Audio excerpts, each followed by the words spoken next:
Hi everybody. I'm back today. I spend a lot of time by myself and I find that I like talking out loud. So being that a lot of people do this and talk on the internet, like I feel funny talking to the computer and just talking, but the fact of the matter is I'm gonna be real. I talk to myself like out loud like this all the time. And I act like I'm talking to people. So I guess this is just the logical next step. But anyway, that being said, today I want to talk about sex and not like, oh, I want to talk about nasty and this is what I did or whatever. Like, truth be told, I am celibate. Well, I saw like Megan Good and Devin Franklin, they were defining sex and celibacy, abstinence, the difference between the two, because I never really knew what it was. Celibacy is kind of when you are engaging with whatever you like, your preference, whether it's male or female, you engage with them, you may date or whatever like that, but you just don't have sex with them. You don't go all the way with them. You don't engage sexually with them. But abstinence is, I think, when you just don't even mix with them at all. You just kind of like, I'm not even going to go there at all. So I guess I'm more like abstinent than anything. Um, and I might get into like why later on down the line, like why I chose to not the full story of why I chose to stop. But I've been abstinent. I started being abstinent in 2014. Yeah, early 2014. And I was abstinent all the way until like around a year or so in 2015. But then I met somebody and I wasn't really fully clear on why I was being abstinent. Like at that particular time, I was being abstinent because I was depressed, because I was hurt. I went through a breakup that was like really damaging to just my thoughts about men and relationships and just like what is life, So I stopped I just stopped dealing with a lot. I just kind of went and retreated into myself and was really deeply depressed. So then when I was coming out of that and feeling a little better, and I was just out and about, I met somebody and I liked him, but like I said, I really wasn't clear on just what a useful tool abstinence and celibacy can be in trying to really find happiness and figure out like what you want out of a partner and what you want out of life. So I dealt with that person briefly, and that didn't, it didn't end like, it wasn't like a big blow up thing, but it didn't go the way I would have liked it to have gone. And, I kind of went back to the drawing board. I was like, well, for a while I was back to that place, not necessarily depressed, but just like, well, I'm done. I don't need this. I don't need this bull. I'm just going to be to myself, by myself. I don't want nobody coming near me. I don't want nobody sniffing around me. Ain't nobody getting none. You know, I'm shut down. So it's been it's been maybe like a year and 6 months at this point. So I've gotten to a place now where I'm feeling better about, it's not so much just a never ever ever again, but I know that I'm not going to do anything unless and until I get married. So I'm partially like, well, if I never get married, then I guess I'll never have sex. You know what I mean? Like that, I'm set on. If I don't get married, I'm not going to have sex. But part of me is like, well, are you really going to get married?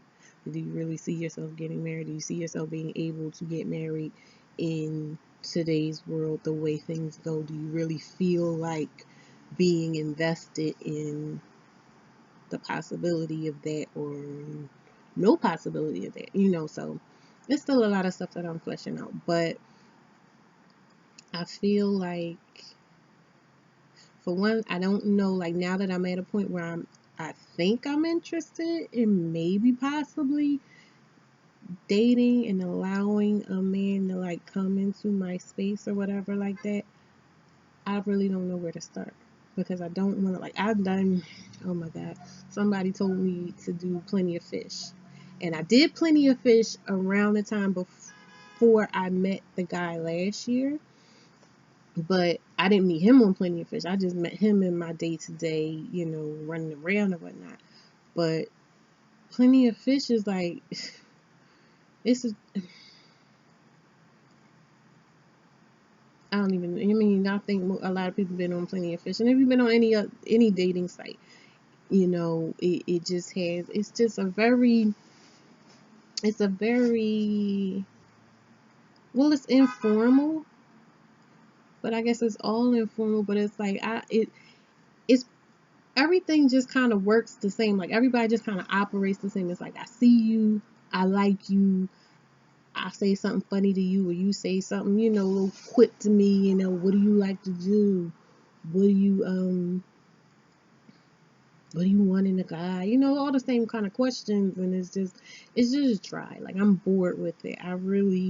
I stopped getting on there, like, not too long after I got on. I started getting on, and I met a few people here and there, and I actually, this one guy, we exchanged numbers, but he was younger than me. He was like 19 or something. I want to say between 19 and 22, 23, and he wanted to, he was really pursuing me, and he had a history with women that are older than him. I'm 31. I think I was just 30 at the time. It was before my birthday, but he had a history of dealing with older women, and he seemed like he was very eager to, like, he said he was taking care of her children or whatever it was, and just all different types of stuff. So he really seemed eager. But you know how when somebody, they're saying all the right things, and you know that they're sincere, but you're like, but why? It's something about why you are so keen to do this. You know what I mean? Like, you're driven to do this, but I don't think it's because of me. It's just because of you, and something that you need, and you're getting out of doing this, and not even on some um sneaky type stuff, just on some, it's something that you are trying to heal in yourself, or appease in yourself, by playing this role to somebody, anybody, and you're just trying to grab me because I'm right here. And I wasn't for that. I mean, there was no hard feelings, and eventually I just had to tell him, look, because he was really sweet. He was texting me and calling me every day, giving me all the attention that, get people caught up because they're looking for attention, and this one person that's looking for attention too is giving it to you, and you can just get caught up. But I'm like, I'm at a point now where I'm like, I know my patterns. I know some of the traps that I could be susceptible to, I have been susceptible to in the past. So I was just like, well, I'm like, pull off the band-aid. And I just had to let him know. He was like a little upset, but I'd rather just tell people than for things to drag on and on and on, because I've been dragged. I've been led on before, and it's just not a good feeling. Um, so yeah, but I don't know, like, where does someone who's celibate, I mean, I guess it's not, that's part of the thing, like, you're not necessarily supposed to be out looking for somebody. You're not supposed to be going around with the purpose of trying to find someone. But I think just because I was so closed off about men and even interacting with men, like, it was just a whole thing where I was just like, I don't want to interact with men. I don't want a man around me, because I was hurt, and I just couldn't see myself being in a place to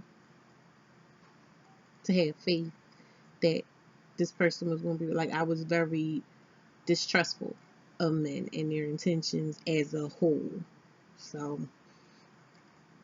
because even I was working a job that had me going out to all different, like, areas in the tri-state area.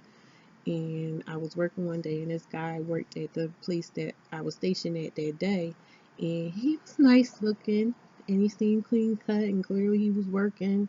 I was working. He was very, very respectful about his approach to me. He just was like, oh, hey, what's your name, and yada yada. And I said my name and everything, and he was like, well, I don't know if you have a man, but if you do, just let him know that he's lucky and because you're really beautiful and all of that stuff. And that was nice to hear. But I remember at that time it was a conscious decision. I was just like, okay, thank you.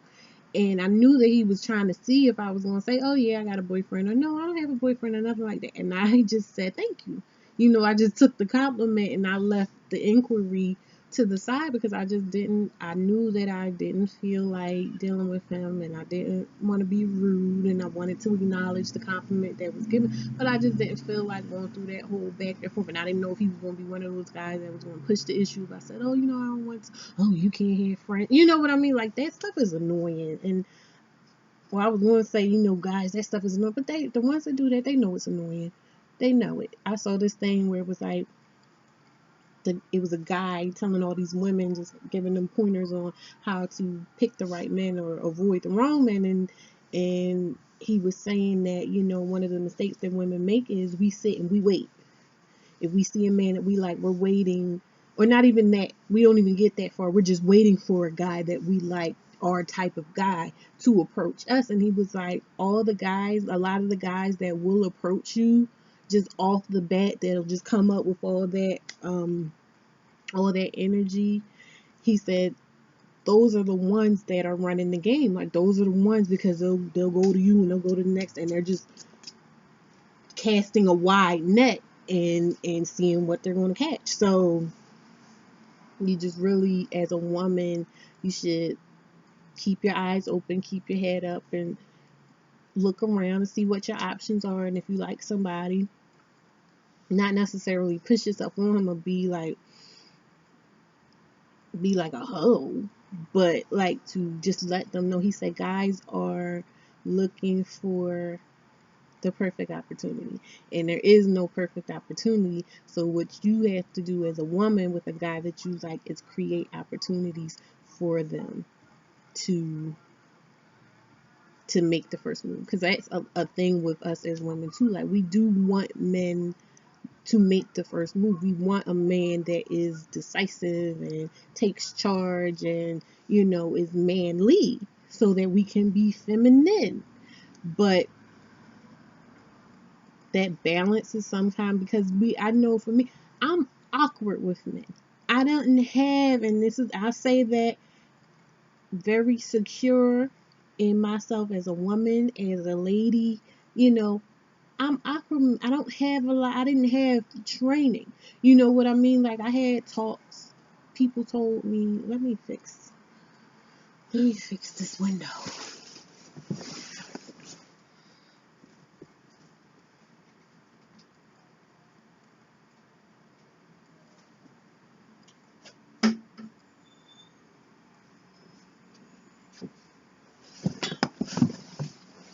That really didn't do much because it's the top. I thought it was another part of the window. But the sun will go away. But I really didn't have a lot of guidance as far as dating.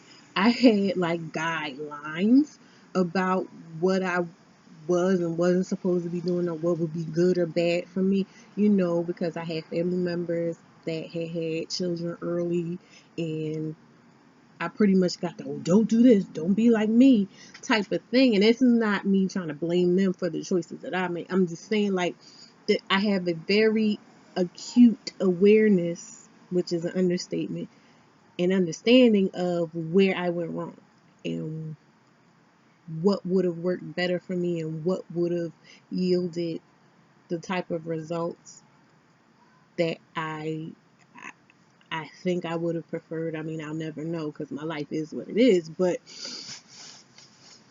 I just didn't know what I know now. Like, for instance, I didn't know that I should probably have a very clear understanding of myself. I really just, this is me in retrospect, kind of boxing up nicely and neatly for you a bunch of different emotions and thoughts that I've had over the years, and the philosophy that it kind of tells me that I had. I just felt like, oh, I'll meet my guy, and we'll become whatever we're going to be together. I mean, and that works for some people, but I think that I was really set on that. I wasn't flexible enough to kind of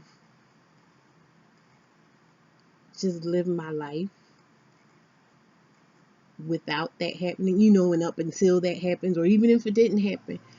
But I think where I really, really, really kind of messed myself up at emotionally and mentally was having a child at the age of 18. Because I finally, I was one of them kids that was just like, I can't wait to be an adult so I can do what I want to do and live for me and not have to worry about what anybody else wants me to be doing, blah, blah, blah. And then I set myself up to have to constantly, for the rest of my life, be taking into major consideration this other person, even before I consider myself to have to care for this other person. And so that's another reason why I really feel like abstinence is the best policy, for people who aren't married, people who are very young, who don't have a clear understanding of who they are, what they want, where they're going. And if you have an understanding of what you want to do with your life, if you have a purpose, if you know what you want to do, you don't need to be messing with somebody, like that at a young age, because you need to get established in that first. And this is just me in retrospect. I know the young people are just going to be like, I had a conversation with a young family member, and he was just pretty much like, yeah, whatever. I like this. It feels good. I'm going to do it. So, but I'm just saying, if you're going to do it, do everything in your power not to get pregnant and not to get STDs. Pregnancy is this day and age can be the least of your worries. But, that's yet another reason why I've chosen not to indulge in sex, because I don't want to be all messed up, if and when I do find the right person. I don't want to have to sit and have that conversation and oh, I'm in love with this person and I really want to be with this person, but I got to find some way to tell them that I have AIDS. I don't want to be doing that. Like, I don't need that drama on top of having had to wait and go through all these failed attempts and picking the wrong person and just being really lost and sad and lonely. And speaking of being lonely, like, I just can't reiterate this enough. Do not have a child by yourself if you can help it. Now, I know sometimes people do all the right things and they get married and they're together and they have kids and then it just doesn't work out and they get a divorce and they're still wind up being a single parent. But I feel like we owe it to ourselves to do the best that we can to make sure that we're giving ourselves the best experience, and also our children, because it really affects children, the types of relationships that their parents are having, whether it's with each other, I mean the parents of the child, or whether it's with other people once they have decided not to be together anymore. Whatever we go through, our kids go through. And so it's really, really important to just be very clear about what you want. And for young people, that's a lot. That is so much to have to deal with. Thinking about what does this child need? Like, everything that you do, you have to factor the child in. Whether it's about work, whether it's about, what you're wearing, how you're presenting yourself to the world, who you associate with, and who you're sleeping with, who you're bringing into the house. Like, there's so many aspects of wanting to choose the right person, and you're worried about, forget all that, oh, do they work or how they going to treat you and stuff. You got to worry about, are they a pedophile? Are they trying to get close to you just so they can get your baby? You know what I mean? Like, what is it that this person is after? And that's a scary concept, and those are things that people like are in the back of people's minds, just dating for themselves. But when you're dating as a parent, you're dating for your family. You should be dating for your family if you have young kids. I'm not talking about, grown behind kids that don't want to mind their business and, want to run your life. I'm talking about people that are dealing with, single digits all the way up to 18, when they are supposed to be grown and they have the option of striking out on their own and doing what they need to do for themselves. So that's just, I don't even realize know what I said, if I said anything that made any sense to anybody. But I just, that's my journey that I'm on. Like I said, I may at a later date talk about specifics about my story and, you know, things that I've done, choices that I've made that have led me to where I am today. But all in all, I mean, I don't want it to be cliche like, oh, it's the best decision. There are some days, some moments, some nights that I'm just like, why? Why? Why me? What am I doing? What is it all for? Is it even worth it?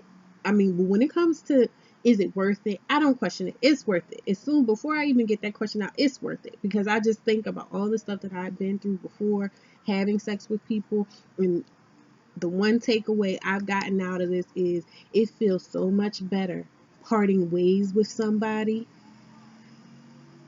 not feeling like they got you for something. You know what I mean? Like, not feeling like, oh, well, and on top of everything else, I had sex with them and I did this with them and I did that with them. Like, that is the best feeling of all, to be able to walk away and feel clean. Just clean break and not feel like I'm leaving a part of myself behind. So I love that, and I will not give that up for anybody. But like I said, it gets lonely and it just seems like a long, hard road. But I'm better off emotionally. I feel stronger, and now I feel more hopeful for the future. And if I can inspire anybody to give themselves a better experience in life, then that'll be a wonderful thing too. And I don't want to be preachy. And I know I may come off to like some of my friends like I'm really trying to get them to do what I do, but it's just because it's just so much of it's peaceful. Even when it's hard, it's so much more peaceful, and I can actually feel myself being drawn towards better things. And I'm very, very grateful that I have that presence of mind now, and I won't say that I'm grateful for the experience. And some people are like, oh, I'm glad I went through that so I could be here. I'm like, no, I'm not there yet, but I'm working on it. But I am glad that I'm here, even if I'm not glad for the experiences that got me here. So that is my little 2 cents for the day, and I hope everybody has a good day, and I will find something else to talk about because I have no life.